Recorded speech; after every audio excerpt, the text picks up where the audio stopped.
السلام عليكم ورحمة الله وبركاته.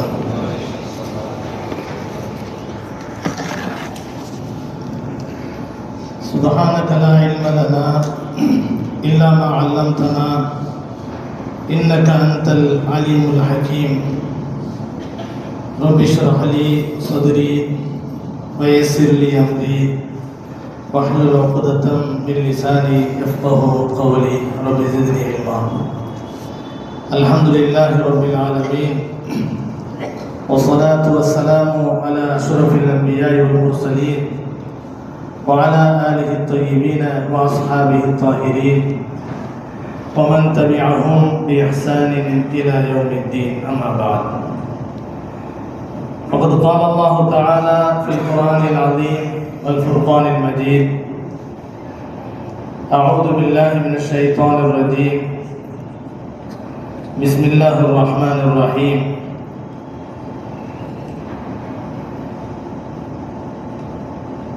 واذكرن ما يتلى في بيوتكن من آيات الله والحكمة إن الله كان لطيفا خبيرا. قال النبي صلى الله عليه وسلم: أدبوا أولادكم ثلاث خصال: حب نبيكم وحب أهل بيته وتلاوة القرآن. صدق الله العظيم وصدق رسوله النبي الكريم، ونحن على ذلك من الشاهدين والشاكرين، والحمد لله رب العالمين. எல்லா புகழும் ஏக வல்லவனா அல்லாஹுக்கு உரித்தாகுக. ஸலவாத்தும் சலாமும் சங்கமிக்க எம்பெருமானார் முஹம்மது முஸ்தபா ஸல்லல்லாஹு அலைஹி வஸல்லம் அவர்களின் மீதும், அன்னாரின் கிளையார்கள், தோழர்கள், சுஹதாக்கள், சாலிஹீன்கள், வலிமார்கள், உலக முஸ்லிம்கள் அனைவரின் மீதும், குறிப்பாக இங்கே வருகை தந்திருக்கக்கூடிய நம் அனைவரின் மீதும் எல்லாம் வல்ல அல்லாஹுவின் பேரருளும் பேருபகாரமும் என்றென்றும் நிரந்தரமாக நிலவட்டுமாக. சங்கைக்கும் பெருமதிப்பிற்கும் உரிய பெரியார்களே, கண்ணியத்திற்குரிய எல்லாம் வல்ல அல்லாஹுவின் நல்லடியார்களே, அல்ஹம்துலில்லாஹ், இன்று பல பேர், பெரும்பான்மையான முஸ்லிம்கள் ஆஷூரா என்ற முஹர்ரம் மாதத்தினுடைய 10வது நாளின் நோன்பை நோற்றவர்களாக அமர்ந்திருக்கின்றோம். இது ஒரு சிறப்பான ஒரு நாள், ஒரு சிறப்பான நேரம். காரணம், ஆஷூரா அவ்வளவு மகத்துவம் வாய்ந்த, சிறப்பு வாய்ந்த ஒரு நாள், ஜும்மாவுடைய நாள், ஜும்மாவுடைய நேரம், எல்லாமே ஒரு பரக்கத்து நிறைந்த ஒரு நாளை, ஒரு நேரத்தை அமையப்பெற்ற நிலையில் நாம் எல்லாம் இப்போது அமர்ந்திருக்கின்றோம். இஸ்லாம் என்பது ஒரு தூய்மையான மார்க்கம், தெளிவான மார்க்கம். இஸ்லாத்திலே புறையோடி போயிருக்கக்கூடிய வீணான விஷயங்கள், வீண் விதண்டாவாதங்கள், பிதாத் என்று சொல்லப்படக்கூடிய புதுமைகள், அசுத்தமான காரியங்கள், இது மாதிரியானவற்றுக்கெல்லாம் வேலையே இல்லை. இஸ்லாம் நமக்கு தெளிவான பாதையை காட்டி தந்திருக்கிறது.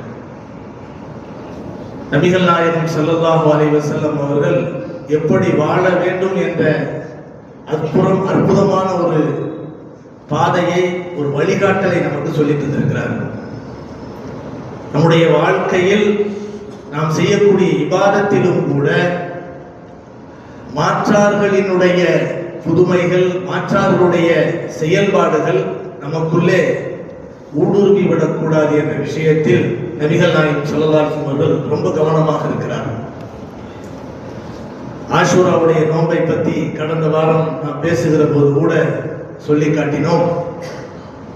இந்த முஹர்ரம் மாதத்தினுடைய 10வது நாளினுடைய நோன்பு இருக்கிறதே, இந்த நோன்பு கடமையாக்கப்படுவதற்கு முன்பாகவே நோற்றிருக்கிறார்கள்.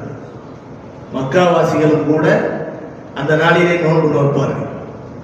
அதை கடமையை போன்று நோற்பார்கள், கடமையான நோன்பை போன்று நோற்பார்கள். எப்போது ரமலான் மாதத்தில் கடமையான நோன்பு நமக்கு அவசியமாக்கப்பட்டு விட்டதோ அதன் பிறகு நபிகள் நாயகம் ஸல்லல்லாஹு அலைஹி வஸல்லம் சொன்னார்கள், இது சுன்னத்தான நோன்பாகும், இது நஃபிலான நோன்பாகும் என்று நபிகள் நாயகம் ஸல்லல்லாஹு அலைஹி வஸல்லம் அவர்கள் சொல்லி, அவசியம் இருந்தால் அது நோன்பை விடுவதற்கும் அனுமதி இருக்கிறது என்ற விஷயத்தை நமக்கு சலுகையாக சொல்லி தந்திருக்கிறார். இந்த நிலையில் மதீனாவாசிகளிலே, மதீனாவை சுற்றி இருக்கக்கூடியவர்களுடைய அந்த மக்களின் கூட்டம், அவுஸ், ஹஸ்ரஜ், குரைவா போன்ற கூட்டத்தார்கள் எல்லாம் பெருவாரியாக, அந்த மதீனாவை சுற்றி வாழ்ந்தவர்கள் எல்லாம் பெருவாரியாக யூதர்களாக இருந்தார்கள். கண்மணி நாயகம் ரசூலுல்லாஹி ஸல்லல்லாஹு அலைஹி வஸல்லம் அவர்கள் வருவதற்கு முன்பாக பெருமானார் ஸல்லல்லாஹு அலைஹி வஸல்லம் அங்க அடையாளங்களை பற்றியும் அவர்களுடைய புனிதமான வருகையை பற்றியும் அவர்களுடைய வேதங்களிலே சொல்லப்பட்ட செய்தியை வைத்து பேரித்தன் தோப்புகள் நிறைந்த ஒரு பகுதியில் தான் அந்த கடைசி தூதர் வருவார் என்ற அந்த நற்செய்தியை மையமாக கொண்டு அந்த யூதர்கள் எங்கெங்கிருந்தோ என்ன செய்தார்கள், அவர்கள் தங்களுடைய இருப்பிடங்களை மாற்றிக்கொண்டு மதீனாவிலே வந்து குடியேறினார்கள். அவருடைய நோக்கம் என்ன தெரியுமா? ஆயிரக்கணக்கான நபிமார்கள் நம்முடைய யூத இனத்திலே தான் வந்திருக்கிறார்கள், கடைசி தூதரும் நம்முடைய யூத இனத்திலிருந்து தான் வர வேண்டும் என்ற எண்ணத்தின் அடிப்படையிலே தான் அந்த யூதர்கள் என்ன செய்தார்கள், மதீனாவிலே வந்து குடியேறினார்கள். மதீனாவினுடைய உள்பகுதியிலே இருந்தவர்கள் எல்லோருமே பூமி புத்ராக்கள் என்று சொல்லப்படக்கூடிய சொந்த மண்வாசிகள், அந்த சொந்த பூமிவாசிகள்.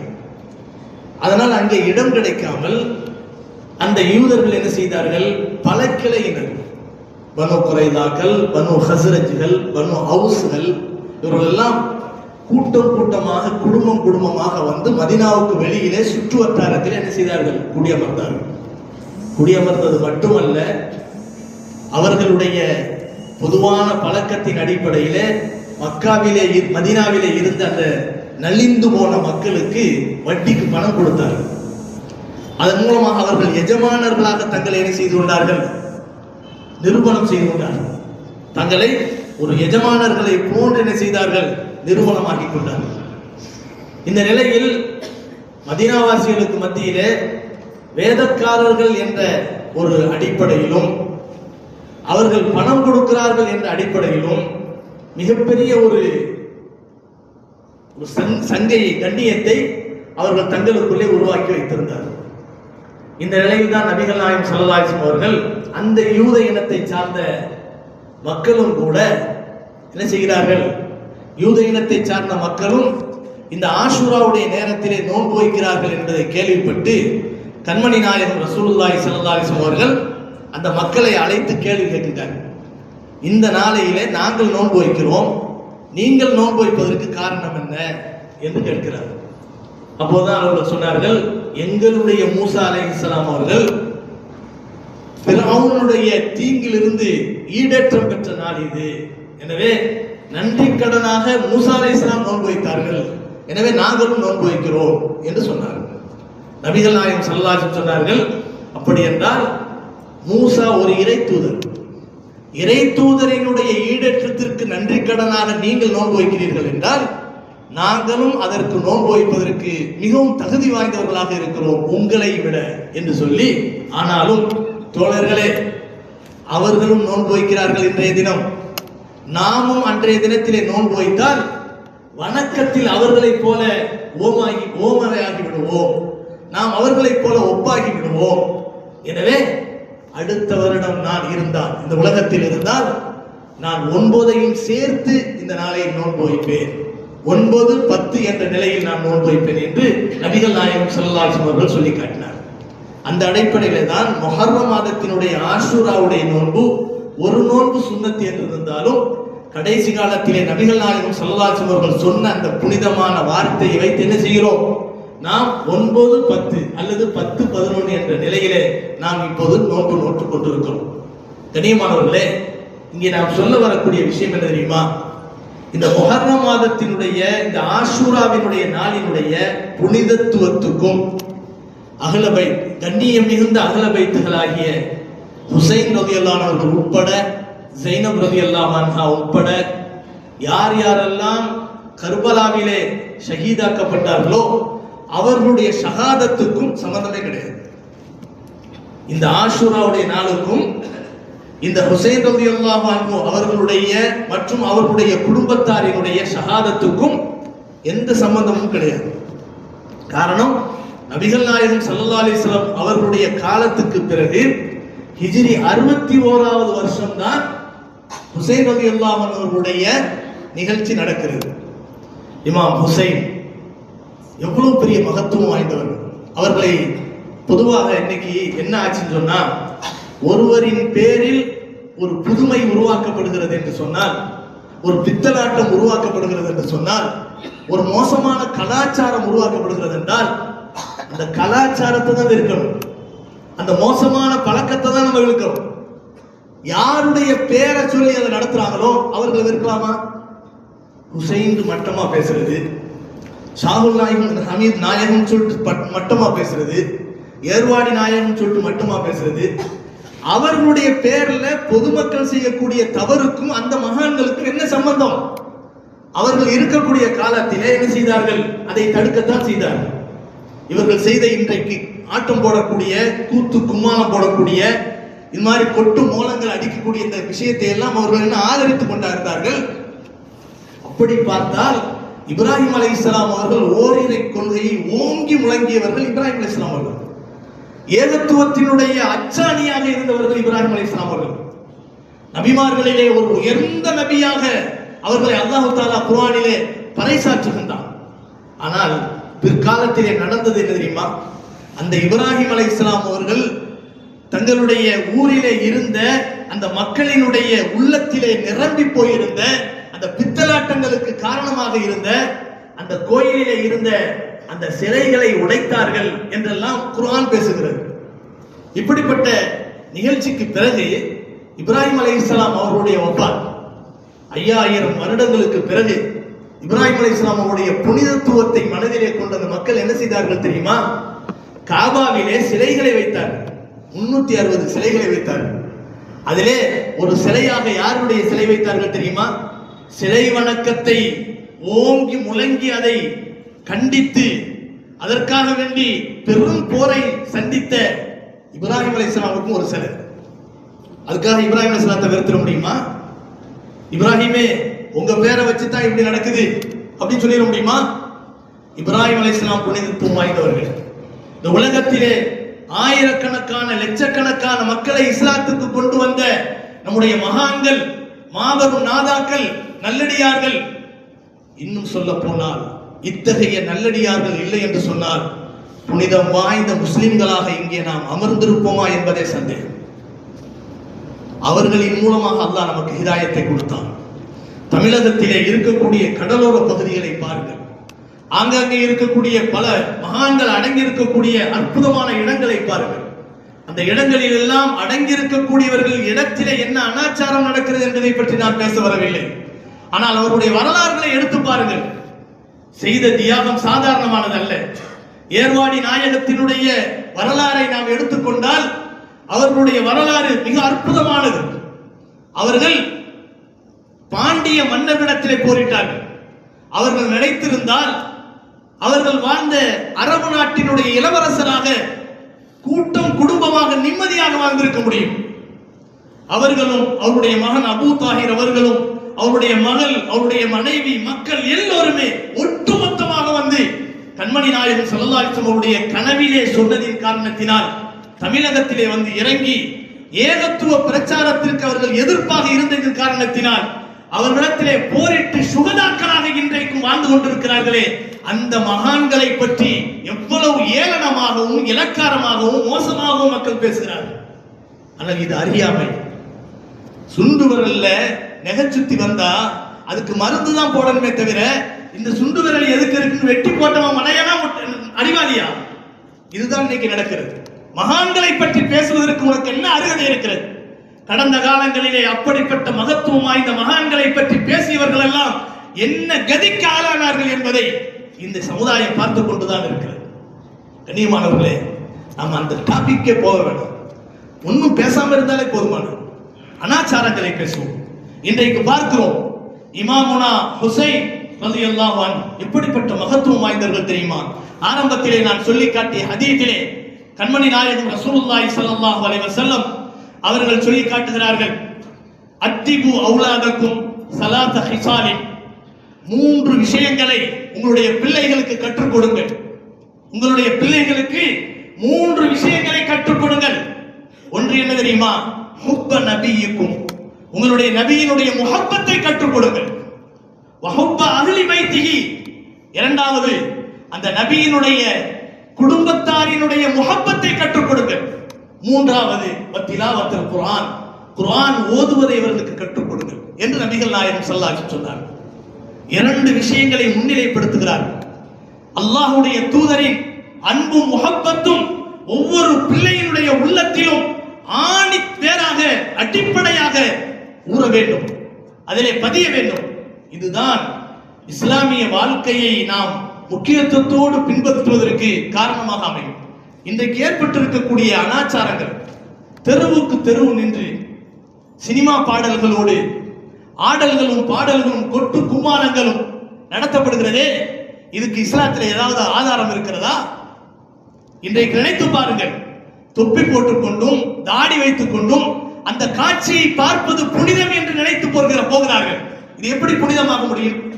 சாவுக்காக வேண்டி ஒரு மதத்தை சார்ந்தவர்கள் தெருவிலே ஆடிக்கொண்டு பாடிக்கொண்டு போகிறார்களே, அதுபோல தெரிகிறது. இதுவா மார்க்கம்? இஸ்லாம் அப்படி சொன்னதா?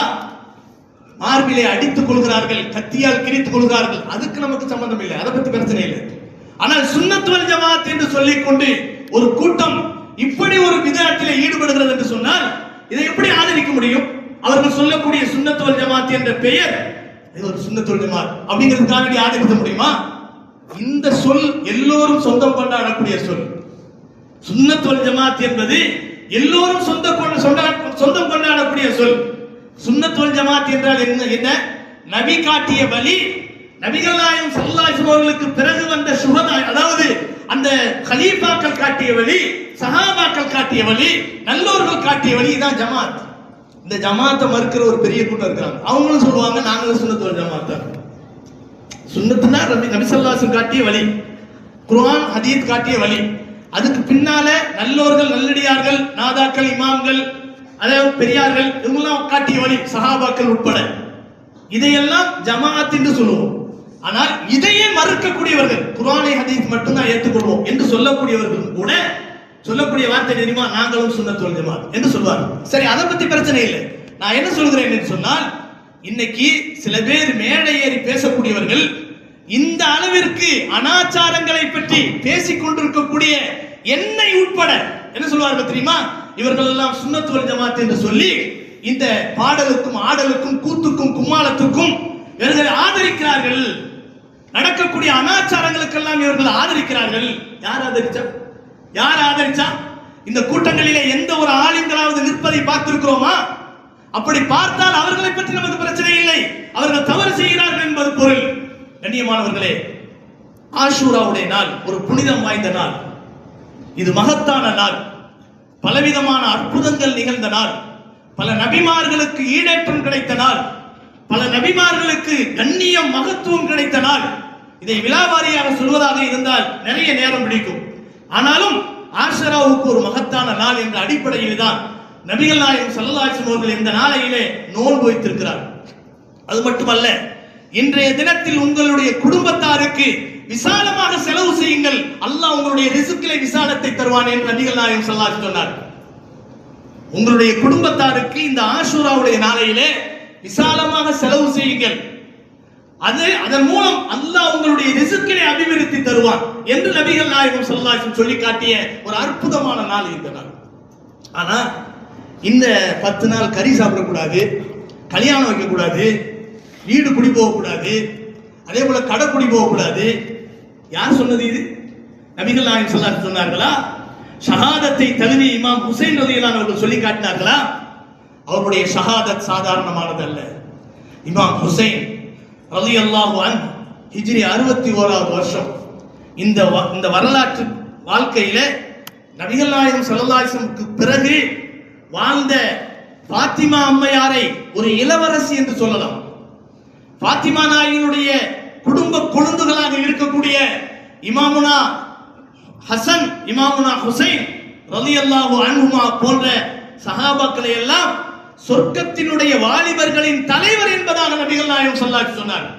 அவ்வளவு உயர்ந்த அந்தஸ்தை பெற்றிருக்கிறார்.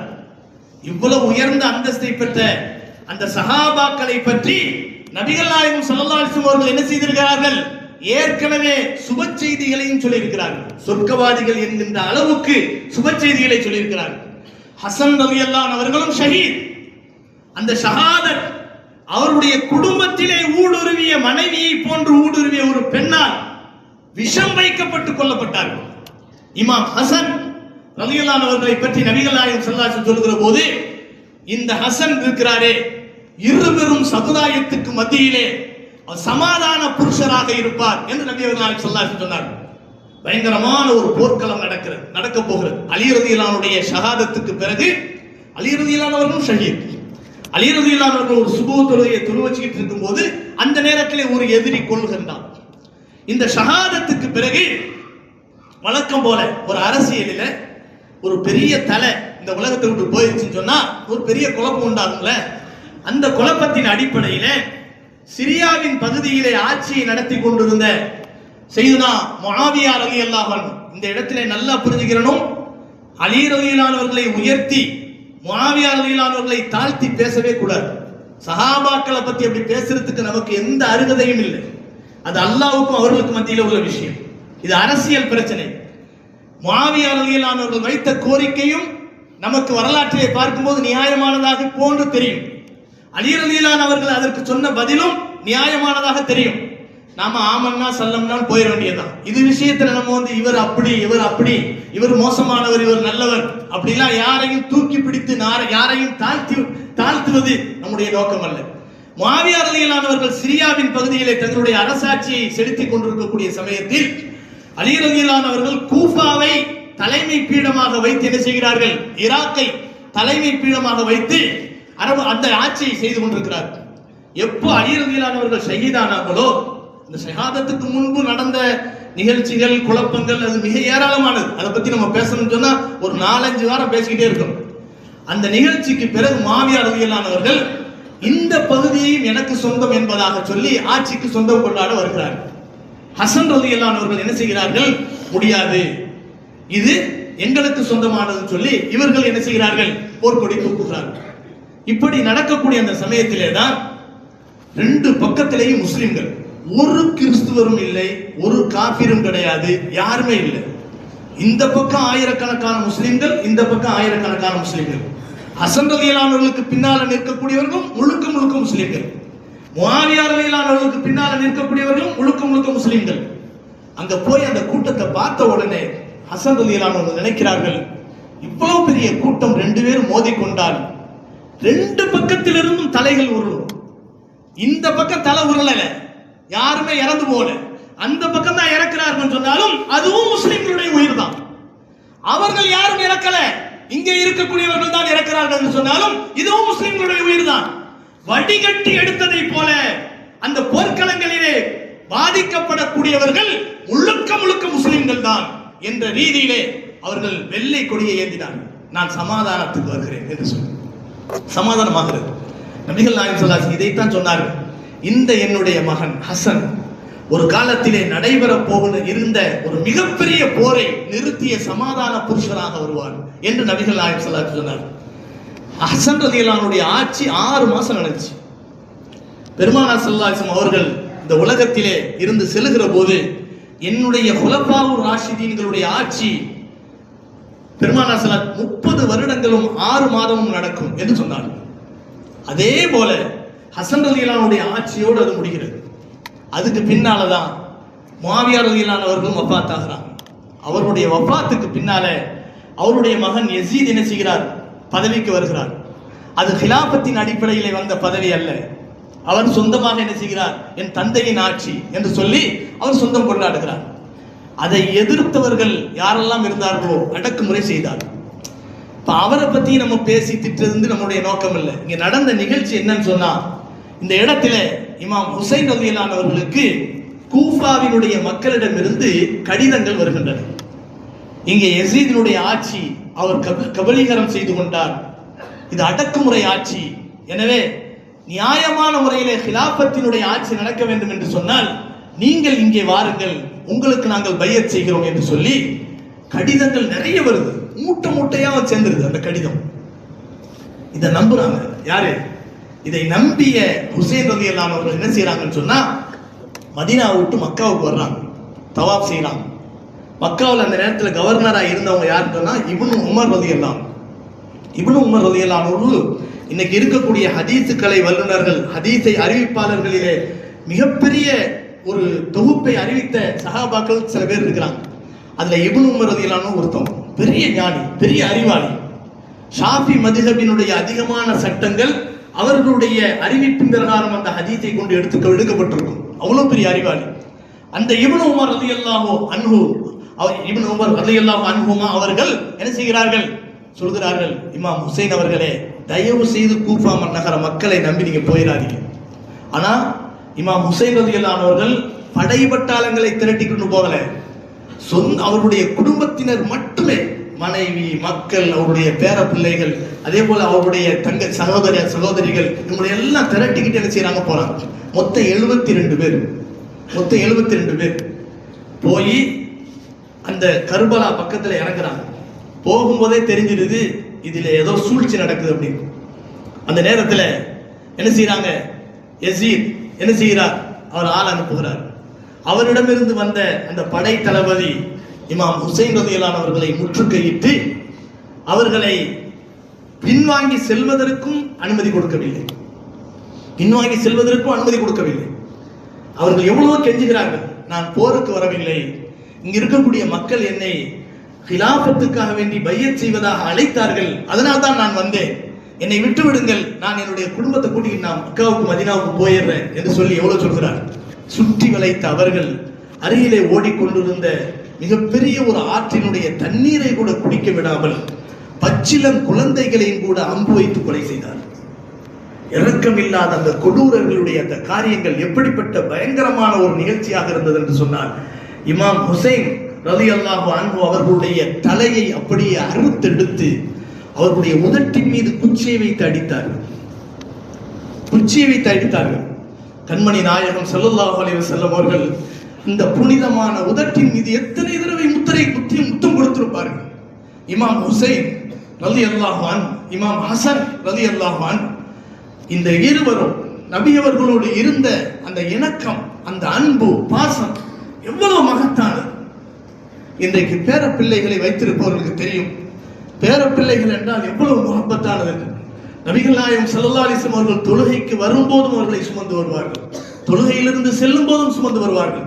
எந்த அளவிற்கு அவர்களுக்கு முக்கியத்துவம் தந்தார்கள் என்று சொன்னால், ஒரு தடவை மிம்பரின் மீது ஏறி அமர்ந்து பிரசங்கம் செய்து கொண்டிருக்கிறார்கள். இமாம் ஹுசைன் ரலியல்லாஹு அவர்கள் வருவது தெரிகிறது. நபி அவர்கள் பிரசங்கத்தை நிறுத்தி கீழே இறங்கி ஓடி சென்று தன்னுடைய பேரப்பிள்ளை இமாம் ஹுசைனை தூக்கி கொண்டு வந்து பக்கத்திலே உட்கார வைத்துக் கொண்டு பிரசங்கத்தை தொடர்ந்தார்கள் என்று சொன்னால், அந்த பேரப்பிள்ளைகளுக்கு நபி அவர்கள் கொடுத்த முக்கியத்துவம் எவ்வளவு மகத்தானதாக இருக்கும். கண்மணி நாயகம் ஸல்லல்லாஹு அலைஹி வஸல்லம் அவர்கள் ஒரு தடவை ஹசன் ரலியல்லாஹு அவர்களை சுமந்து செல்கிறார்கள். இப்படி சுமந்து கொண்டு போகும்போது அபூபக்கர் சித்திக் ரலியல்லாஹு அன்ஹு அவர்கள் நபிகள் நாயகம் ஸல்லல்லாஹு அலைஹி வஸல்லம் அவர்களை பார்த்து சொன்னார்கள், ஆஹா எவ்வளவு அழகான சவாரி என்று சொன்னார். நபிகள் நாயகம் ஸல்லல்லாஹு அலைஹி வஸல்லம் அவர்களே சவாரி என்று சொன்னார். எவ்வளவு அழகான சவாரி, எவ்வளவு கண்ணியமான சவாரி என்று சொன்னார். நபிகள் நாயகம் ஸல்லல்லாஹு அலைஹி வஸல்லம் என்ன சொன்னார்கள் தெரியுமா? சவாரியும் கண்ணியமானது, சவாரி செய்யக்கூடிய அந்த மனிதனும் கண்ணியமானவர் என்று சொன்னார். அவ்வளவு பிரியத்தையும் அவ்வளவு கண்ணியத்தையும் நபிகள் நாயகம் ஸல்லல்லாஹு அலைஹி வஸல்லம் அவர்கள் அந்த குடும்பத்தின் மீது வைத்திருந்தார். அஹ்ல பைத்துகள் என்பவர்களுக்கு ஒரு தனி மகத்துவம் இருக்கிறது. பெருமானார் ஸல்லல்லாஹு அலைஹி வஸல்லம் அவர்கள் இந்த உலகத்தை விட்டு பிரிகிற போது, நான் 2 விஷயங்களை விட்டு சொல்கிறேன் என்று சொன்ன ஒரு ஹதீஸிலே குர்ஆனையும் என்னுடைய நபி வழியையும் நான் விட்டு செல்கிறேன் என்று ஒரு ஹதீஸ் வருகிறது. இன்னொரு ஹதீஸிலே நான் குர்ஆனையும் என்னுடைய குடும்பத்தையும் விட்டு செல்கிறேன் என்று நபிகள் நாயகம் ஸல்லல்லாஹு அலைஹி வஸல்லம் சொன்னார். அவ்வளவு கண்ணியத்துவம் கண்ணியமாய்ந்து அல்லாஹ் சுப்ஹானஹு வ தஆலா குர்ஆனிலே அஹ்ல பைத்துகளை பற்றி பேசுகிற போது எவ்வளவு அழகாக பேசுகிறான் தெரியுமா? வயுத்தஹீரக்கும் தத்ஹீரா, அல்லாஹ் உங்களை கண்ணியப்படுத்துகிறான், புனிதப்படுத்துகிறான் என்று அல்லாஹ் சொல்றான்.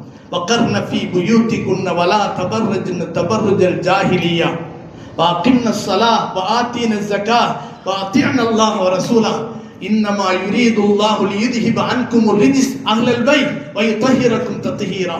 அல்லாஹ் சொல்கிறான், வகர்ன வீட்டுக்குள்ளே அடங்கி இருங்கள், ஃபீ புயூதிகுன்ன வலா தபர்ரஜ்ன தபர்ருஜல் ஜாஹிலியா, அறியாத காலத்தில் மக்கள் ஊர் ஊராக சுற்றியதை போல நீங்கள் வெளியிலே சுற்றி திரியாதீர்கள். யாருக்கு சொல்றான்?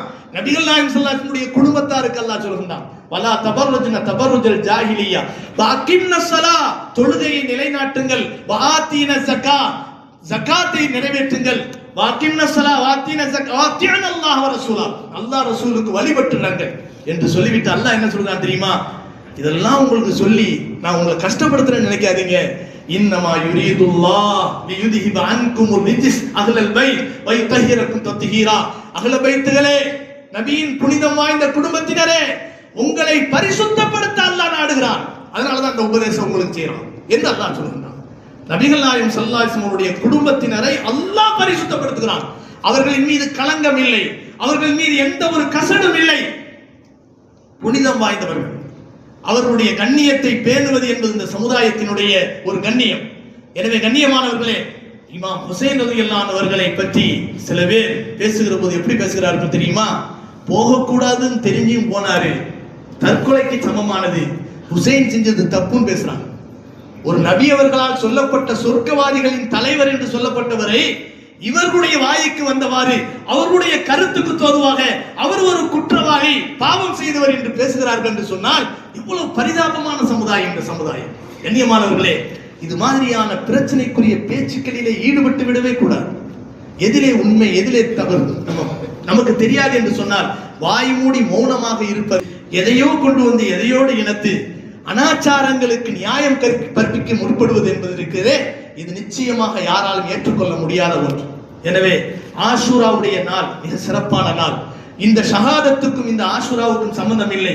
அதற்காக இந்த 10 நாளும் கறி சாப்பிடக்கூடாது, மீன் சாப்பிடக்கூடாது, வீடு குடி போகக்கூடாது, கல்யாணம் பண்ணக்கூடாது, விசேஷங்கள் செய்யக்கூடாது என்று சொல்லி இதை ஒரு துக்க நாளாக கொண்டாடுவது என்பது இந்த சமுதாயத்தினுடைய கொள்கை அல்ல என்பதை விளங்கிக் கொள்ள வேண்டும். அல்லாஹ் சுப்ஹானஹு வ தஆலா உண்மையை விளங்கி செயல்படும் நற்பாக்கியத்தை நம் அனைவருக்கும் தந்த அருள் புரிவானாக. வ ஆகிரு தஅவானா அல்ஹம்துலில்லாஹி ரப்பில் ஆலமீன். அஸ்ஸலாமு அலைக்கும் வ ரஹ்மத்துல்லாஹி வ பரகாத்துஹு.